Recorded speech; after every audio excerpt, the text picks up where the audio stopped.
Sayın Atatan YouTube kanalımızın izleyenleri, Türkmenistan gündemi haber bültenimize hoş geldiniz. Bültenimizdeki haber başlıkları: Azerbaycan Ekonomi Bakanı Mikhail Cabbarov Türkmenistan'da. Türkmenistan ile Kazakistan ulaştırma konusunda mutabakat anlaşması imzaladı. Son haberimiz: Özbekistan'da Türk Devletleri Forumu yapıldı. İlk haberimiz: Azerbaycan Ekonomi Bakanı Mikhail Cabbarov Türkmenistan'da. Azerbaycan Ekonomi Bakanı Türkmenistan'da çalışma ziyaretinde bulunuyor. Azeri Bakan Türkmenistan Devlet Başkanı Serdar Berdimuhamedov ile görüştü. Ekonomi Bakanı, Azerbaycan ve Türkmenistan liderlerinin siyasi iradesinin ve ilişkilerinin geliştirilmesine katkılarını, iki ülke arasındaki ortaklığın genişletilmesinde ana itici güç olduğunu belirtti. Ayrıca Türkmenistan ziyareti kapsamında Mikhail Cabbarov, Bakanlar Kurulu Başkan Yardımcısı, Azerbaycan Türkmen Karma Hükümetler Arası Komisyonu Eş Başkanı Batır Atayev ile birlikte Uluslararası Avropak Türkmenistan 2023 fuarına katıldı. Bunun yanı sıra Azeri Bakan, Azerbaycan ile Türkmenistan Ortak Hükümetler Arası Komisyonu'nun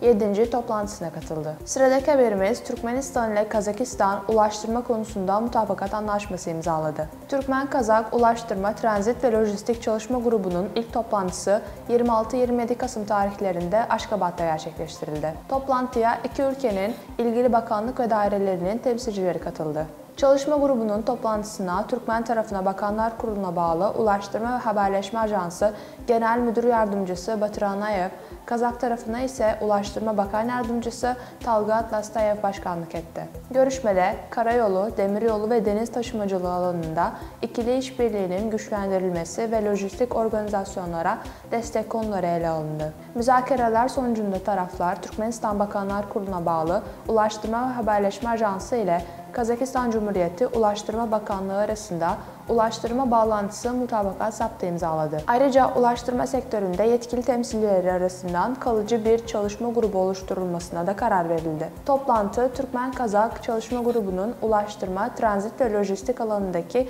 iki toplantısının protokolünün imzalanmasıyla sona erdi. Diyaloğu sürdürmek için toplantı katılımcıları, Türkmen-Kazak Uluslararası Karayolu Taşımacılık Komisyonu'nun bir sonraki toplantısının 2024 tarihinde yapılması konusunda anlaştılar. Bu ortak komisyonun bir önceki toplantısı 21 Eylül 2023 tarihinde Türkmenbaşı şehrinde yapılmıştı. Son haberimiz: Özbekistan'da Türk Devletleri Forumu yapıldı. Türk Devletleri Teşkilatı Müslüman Dini Kurul Başkanları Konseyi 4. toplantısı 24-25 Kasım 2023 tarihlerinde Taşkent'te gerçekleştirildi. Özbekistan Müslümanları Dini İdaresi Başkanı Şeyh Nuruddin Halik Nazarov'un ev sahipliğinde düzenlenen toplantıya Türk Devletleri Teşkilatı Genel Sekreteri Büyükelçi Kuvançbek Ömraliyev, Azerbaycan Kafkas Müslümanları Kurulu Başkanı Şeyhülislam Allahşükür Paşazade, Kazakistan Müslümanları Ruhani Kurulu Başkanı, Kırgızistan Din Konseyi Başkanı, Türkiye Diyanet İşleri Başkanı Profesör Doktor Ali Erbaş ve Türkmenistan Baş Müftüsü